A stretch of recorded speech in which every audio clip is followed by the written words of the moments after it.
지병을 이유로 중도 사임을 발표한 아베 신조 일본 총리가 주한미군을 철수하려는 도널드 트럼프 미국 대통령을 만류했다는 주장이 제기됐습니다.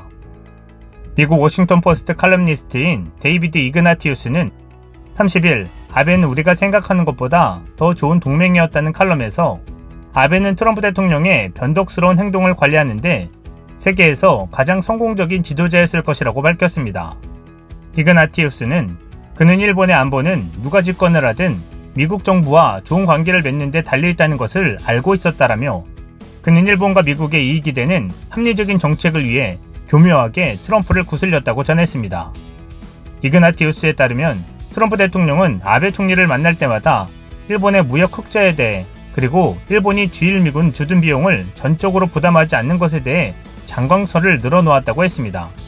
그러면 아베 총리는 미국이 일본 내 기지 없이 태평양을 방어하는 것이 얼마나 더 많은 비용이 들지 트럼프 대통령에게 상기시키면서도 미국 젊은이들이 목숨을 걸고 일본을 지키고 있는 것에 감사를 표했다고 합니다. 결국 트럼프 대통령은 장광설을 멈추고 아베 총리가 요청하는 것을 들어줬다고 이그나티우스는 전했습니다. 이그나티우스는 아베 총리가 트럼프 대통령의 주한미군 철수를 만류할 수 있었다고도 전했습니다. 다만 구체적인 내용은 밝히지 않았습니다. 이그나티우스는 아베 총리는 트럼프와 친분을 유지하기 위해 일본의 과거에 대한 괴로운 발언을 견뎌야 했다며 싱가포르 북미 정상회담 후에는 트럼프 대통령을 노벨 평화상 후보로 추천해달라는 요청마저 받아들여야 했다고 전했습니다. 그는 아베 총리는 미국이 비록 후퇴하는 것처럼 보일지라도 세계에 중요하다는 것을 알고 있었다라며 그의 사임을 맞아 우리는 미국의 안보가 좋은 동맹국에 달려있다는 것을 기억해야 할 것이라고 밝혔습니다.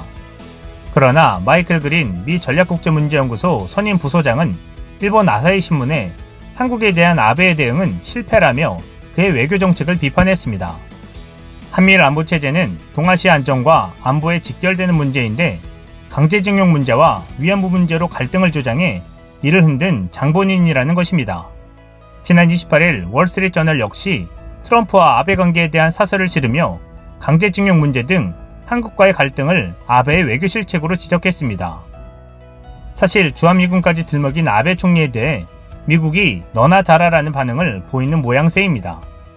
한편 전 백악관 국가안보보좌관인 존 볼턴 역시 이날 워싱턴 포스트에 기고문을 싣고 아베는 북한의 핵, 생물 화학무기 프로그램과 탄도미사일 능력의 제거를 끈질기게 추구했다고 말했습니다. 또한 트럼프와 김정은의 황홀경 속에 길을 잃기보다는 트럼프 대통령을 현실과 가까운 곳에 묶어놓는 무거운 금속 체인과도 같았다고 말했습니다. 이는 북미 정상회담이 이뤄지는 동안 이 상황에 한 번도 끼지 못했던 일본이 남북미의 화해 국면에 안절부절했던 모습으로 보입니다. 남북관계가 좋아지는 것을 극도로 경계하는 일본이기 때문입니다. 그러면서 볼턴은 미국의 중국 포위 전략을 뜻하는 인도태평양이란 용어도 일본이 처음 고안했고 미국이 이를 받아들였다고도 말했습니다. 한편 아베 총리가 남은 재임 기간에 적기지 공격 능력 보유에 관한 방향성을 결정할 의향을 굳혔다고 교도통신이 31일 보도했습니다. 통신은 복수의 일본 정부 관계자를 인용해 이같이 전하면서 아베 총리는 후임 자민당 총재가 선출되기 전인 9월 전반기에 국가안전보장회의를 열고 새 안전보장 정책을 정리할 것으로 보인다고 전망했습니다. 후임 자민당 총재는 9월 14일 선출되고 집권 자민당의 새 총재는 같은 달 17일 열리는 임시국회에서 신임 총리로 선출될 예정인 상황입니다. 적기지 공격 능력은 탄도미사일 발사시설 등 적국 내에 있는 기지를 폭격기나 순항크루즈 미사일로 공격해 파괴하는 능력입니다. 그동안 일본 정치권은 북한의 탄도미사일 발사 위협 등을 주된 이유로 적기지 공격 능력 보유가 필요하다고 주장해왔습니다. 북한이 일본을 공격하려는 움직임이 있으며 공격당하기 전에 관련 시설을 파괴하는 것도 필요하다고 전제한 셈입니다.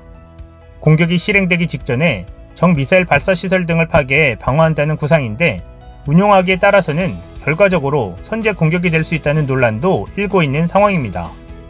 일본 정부는 유도탄 공격을 막기 위해 다른 수단이 없는 경우 적의 유도탄 등 기지를 타격하는 것은 헌법이 인정하는 자유의 범위에 포함돼 가능하다고 보고 있습니다. 일본 헌법이 전력을 보유하지 않으며 무력 행사 및 전쟁을 포기한다고 규정하고 있긴 하지만 적이 일본을 공격할 것이 확실시되는 상황에서 그냥 앉아서 당하는 것을 기다리는 것이 헌법의 취지는 아니라는 논리입니다. 일본 정부가 타격 대상을 고정시설로 한정해 적기지 공격 능력 보유를 검토하는 것은 현실적인 어려움을 고려한 조치로 보입니다. 적기지 공격 능력을 행사하려면 인공위성이나 정찰기로 목표를 탐지하고 전자기기로 상대의 레이더를 방해하는 등 장비 계통을 갖추어야 합니다. 특히 이동식 미사일 발사대 위치를 파악하려면 새로운 위성이나 무인 정찰기 등 더욱 성능이 좋은 장비품이 필요한 것으로 알려져 있는데 대상을 고정시설로 한정하면 장비품 보유 부담이 줄어들기 때문입니다.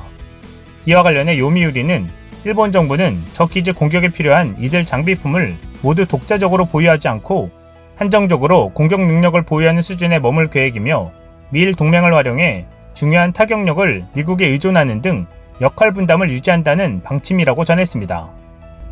아베 총리가 임기 중 적기지 공격 능력 보유에 관한 방향성을 결정하려는 것은 열린 여당인 공명당의 반대로 차기 정권이 아베 총리의 의향대로 관련 정책을 구체화할지 불투명하다는 판단에 따른 것으로 풀이되고 있습니다.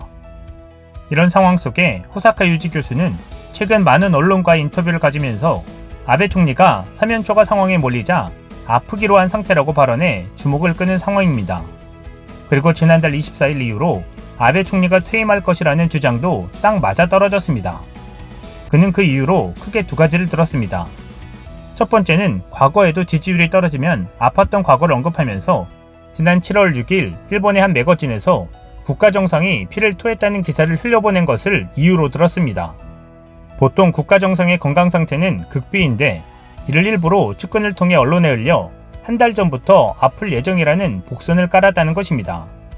그리고 국가정상이 이틀에 걸쳐 7시간 반, 3시간씩 공개 병원 진료를 한다는 것이 있을 수 없는 일이라는 것입니다. 두 번째는 지난 25일부터 아베 정권에 대한 재판이 시작된 것을 들었습니다. 이전 같으면 구로카와 히로무 도쿄고검 검사장이 모든 스캔들을 막아줬지만 그가 지난 5월 내기 마작을 하다 걸려 사임했다는 것입니다. 이는 곧 스캔들을 막아줄 방어막이 사라졌다는 것입니다. 그리고 형사재판도 줄줄이 시작되는 상황에 놓인 상태입니다. 또한 스가 장관과 아소다로가 언론에 아베는 아무 문제가 없다는 연막작전까지 정교하게 이번 일을 하고 있다며 강한 의혹을 제기하고 있는 상황입니다. 한편 도널드 트럼프 미국 대통령이 오는 11월 재선에 성공할 경우 방위비 분담금 인상, 주한미군 감축 등의 문제에서 한국과 미국 간 긴장이 계속될 것이란 전망이 나왔습니다. 빅터 차 전략국제문제연구소 한국석자는 27일 화상회의로 열린 2020 대선 이후 한반도 세미나에서 트럼프 2기가 들어서면 한미 간 미래 동맹 관계의 이슈는 긴장이 많을 것이라고 말했습니다. 차 석자는 트럼프 1기 때 한미 간에 해결되지 않은 합의들이 많아 지금 대단히 엉망인 상태라며 미국이 한국의 방위비 분담금을 엄청나게 많이 내라고 하면서 주요 이슈 중 하나가 됐다고 밝혔습니다. 그는 트럼프 대통령이 한국과 독일, 일본 주둔 미군에 관해서도 회의론을 표명해왔다며 주한미군 감축 문제를 놓고도 한미 간 긴장이 계속될 것으로 전망했습니다. 그러면서 차 석자는 또 북한과는 핵 합의를 포함해 무슨 일이든 가능하다고 내다봤습니다. 주한미국 대사를 지낸 크리스토퍼 힐 전 미국 국무부 동아시아 태평양 차관보는 트럼프 대통령이 다음 임기에 절박하고 걱정스러울 것이라며 미군 철수를 카드로 삼아 북한과 협상하려 할 수 있다고 우려했습니다. 신성호 서울대 국제대학원 교수는 방위비 분담금과 주한미군을 둘러싼 긴장이 있는데 트럼프 대통령이 재선되면 그런 맥락에서 우려가 있다라며 조 바이든 전 부통령이 당선되면 좀 더 전통적인 동맹관리 스타일로 갈 것이고 우리 정부는 좀 더 안도할 수 있다고 말했습니다. 신 교수는 또 북한 문제와 관련해서는 트럼프 대통령이 재선될 경우 비핵화와 함께 평화협정 체결을 밀고 나갈지 지켜봐야 하고 바이든 민주당 대선 후보가 되면 과거의 협상을 평가하고 장기적인 접근법을 취할 것이라고 내다봤습니다. 결국 미국과 일본 모두 남북 분단 상황을 이용해 자신들의 이익을 꾀하고 있는 모습입니다. 한국의 강력한 자주국방을 토대로 남북이 통일하는 그날을 기대해봅니다. 이상 시온TV였습니다.